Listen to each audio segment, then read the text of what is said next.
Hello fresh mind, welcome to fundamental learning. आज हम लोग एक्सरसाइज 2.4 को ख़त्म कर देंगे। क्वेश्चन 15 बोल रहा है कि give possible expression for the length and breadth of each of the following rectangles in which their areas are given.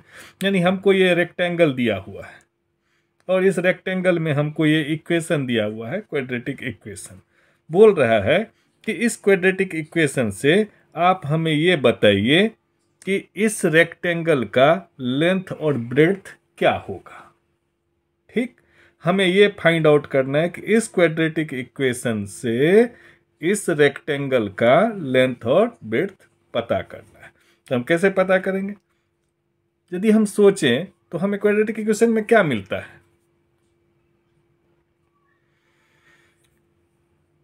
इस क्वाड्रेटिक इक्वेशन हमें क्या मिलेगा? सिंपली दो जीरो मिलेंगे। दो जीरो का मतलब क्या होगा कि x का दो वैल्यू मिलेगा, यानी कि एक वैल्यू जो होगा लेंथ हो जाएगा और दूसरा वैल्यू ब्रेड्थ हो जाएगा, या वाइस वर्सा। दूसरा वैल्यू हम लेंथ बना सकते हैं, पहला वैल्यू ब्रेड्थ बना सकते। उससे रेक्टेंगल के एरिया पे कोई डिफरेंस नहीं होगा। तो इसीलिए हम इस क्वाड्रेटिक इक्वेशन को सॉल्व करते हैं या इस पॉलिनोमियल को सॉल्व करते हैं। तो चलिए, हमारे पास पॉलिनोमियल दिया हुआ है 25a² माइनस 35a प्लस 12। तो हम जानते हैं कि इसको कैसे करना है। फर्स्ट एंड थर्ड टर्म का मल्टीप्लिकेशन एंड मिडिल टर्म का स्प्लिटिंग, यानी मिडिल टर्म को ऐसे तोड़ना है कि फर्स्ट एंड टर्म के थर्ड टर्म के मल्टीप्लिकेशन के बराबर हो जाए और मिडिल टर्म भी बरकरार रहे। तो ठीक है, तो 25 इंटू 12 300। तो 35 को हम ऐसा क्या चीज़ में ब्रेक करेंगे कि 300 हो जाए? तो सिंपल है, यदि हम 20 इंटू 15 कर देंगे तो 300 हो जाएगा हमारा, और 35 का 35 भी रहेगा। तो 25a² minus 20a minus 15a, इससे हो गया 20 माइनस 15 35a रह गया, प्लस 12 इक्वल टू 0। अब यहाँ पे हम 5a कॉमन ले लेते हैं। 5a कॉमन ले लिया, क्या बच गया? 5a minus 4। और यहां से हमने क्या किया? माइनस 3 कॉमन ले लिया, तो क्या बच गया? 5a minus 4 equal to 0। अब 5a माइनस 4 दोनों में है, तो हम 5a माइनस 4 कॉमन ले लिए। 5a माइनस 3, यानी कि अब हमारे लिए दो फैक्टर हो गए, 5a minus 4 and 5a minus 3। तो इसको हम बोल सकते हैं कि पहला चीज में, पहला कंडीशन में क्या होगा? 5a माइनस 4 इक्वल टू 0, यानी कि this implies 5a equal to 4। 5a equal to 4, या हम इसको यदि देखें तो a इक्वल टू हम 4/5 भी लिख सकते हैं। सेम वे में b इक्वल टू लिए क्या हो जाएगा, यानी सेकेंड के लिए यदि हम 5a माइनस 3 इक्वल टू 0 ले लिए, this implies 5a equal to 3 and this implies a equal to 3/5। अब इसका मतलब क्या हो गया कि हमारा लेंथ एंड ब्रेड्थ यदि हम चाहें तो एक हो जाएगा 4/5, दूसरा हो जाएगा 3/5 इसके लिए। और यदि हम इक्वेशन से ढूंढना चाहें तो हमारा ये हो जाएगा लेंथ और ये हो जाएगा ब्रेड्थ, या ये हो जाएगा लेंथ, ये हो जाएगा ब्रेड्थ। ठीक है, अब हम चाहें तो हम बता सकते हैं कि एरिया इसका कितना होगा। तो रेक्टेंगल का एरिया इक्वल टू क्या होता है? L into B. अब हमने निकाल लिया L, suppose that 4/5, b equal to 3/5, तो क्या हो जाएगा? 12/25। ये हमारा इस रेक्टेंगल का एरिया हो सकता है। इस हिसाब से ये हमारा एरिया हो सकता है। हम इसको लिख सकते हैं area equal to 5a minus 4 multiplied by 5a minus 3। ठीक,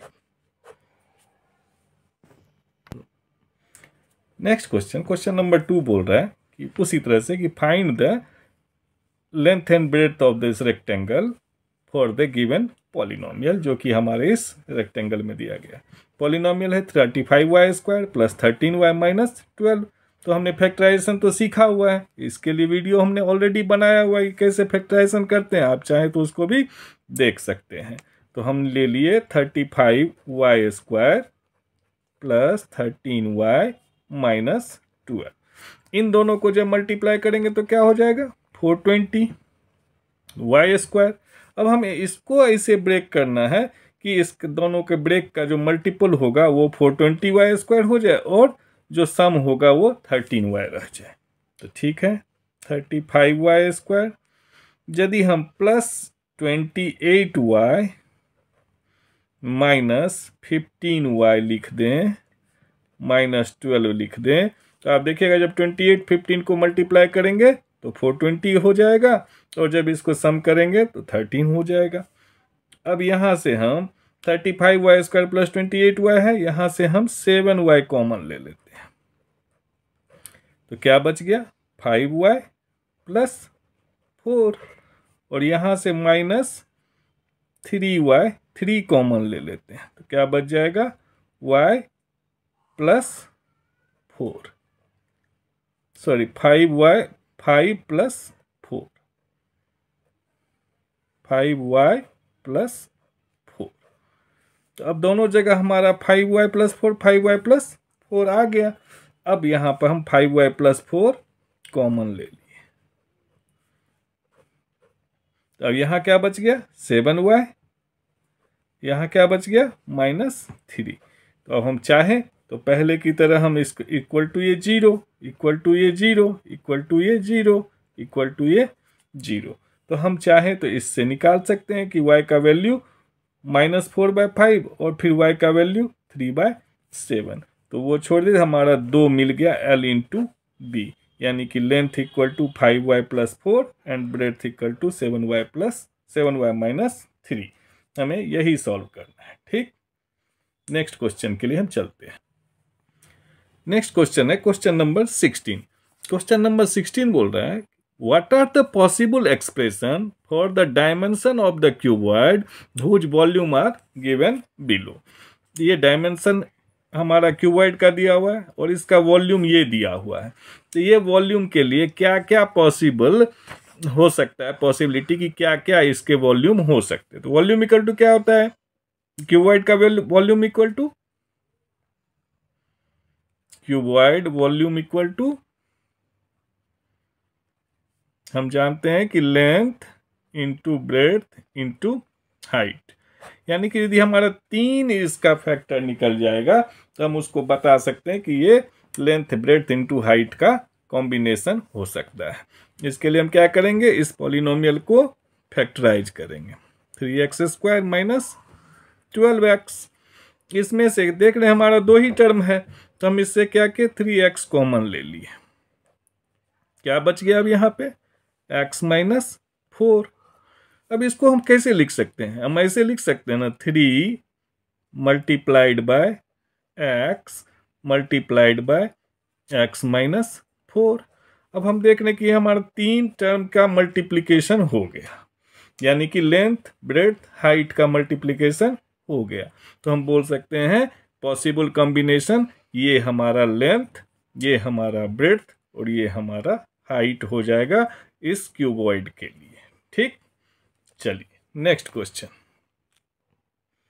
नेक्स्ट क्वेश्चन हमारा क्वेश्चन नंबर 2 फिर से वही पूछ रहा है कि इस पॉलिनोमियल से इस क्यूबॉइड का जो हमारा वॉल्यूम है वो उसका पॉसिबल क्या क्या लेंथ ब्रेड्थ एंड हाइट हो सकता है ये फाइंड आउट करने के लिए।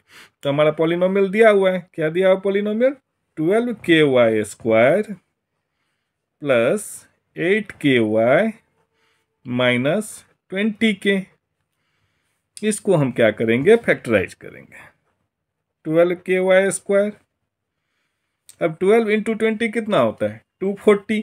तो 8 को हमें वैसे तोड़ना है ताकि 240 हो जाए और सम 8 रहे। तो 12k² हम लिख देते plus 20ky minus 8 12ky minus 12ky। Minus 20k। तो हम देखेंगे के वाई स्क्वायर हो जाएगा, इधर भी के वाई स्क्वायर हो जाएगा। अब यहाँ से इस दोनों से हम के वाई कॉमन ले सकते हैं, यानी कि 4k कॉमन ले लिए,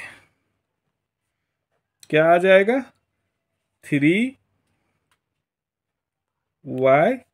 प्लस 5, और यहां से माइनस 4k फिर से कॉमन ले लेते हैं, 4k कॉमन ले लेते हैं, तो क्या आ जाएगा 3k माइनस 5। अब हम देख रहे हैं यहाँ 3k लिए हैं, 3y आएगा, 3y minus 5 plus 5, sorry plus 5।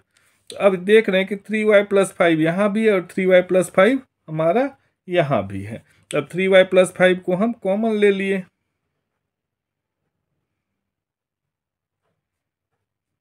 तो क्या क्या बच गया 4ky माइनस 4k।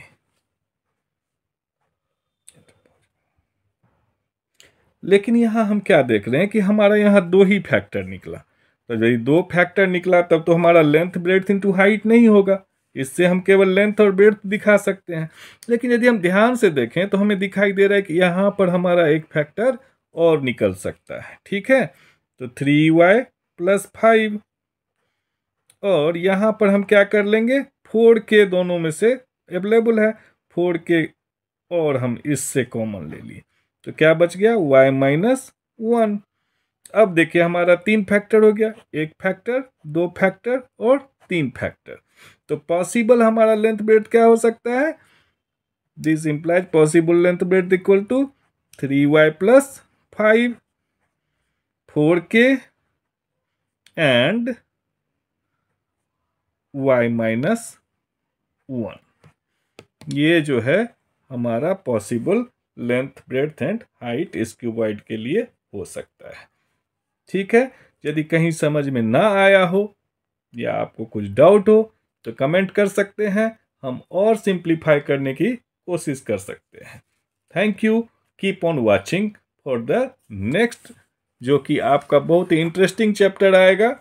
लेकिन नेक्स्ट चैप्टर जो है वो कोऑर्डिनेट ज्योमेट्री है, जो कि बहुत सिंपल दिया गया है, उसके बारे में ब्रीफ में जाएंगे। उसके बाद आपके लिए बहुत ही इंटरेस्टिंग चैप्टर आने वाला है। Thank you.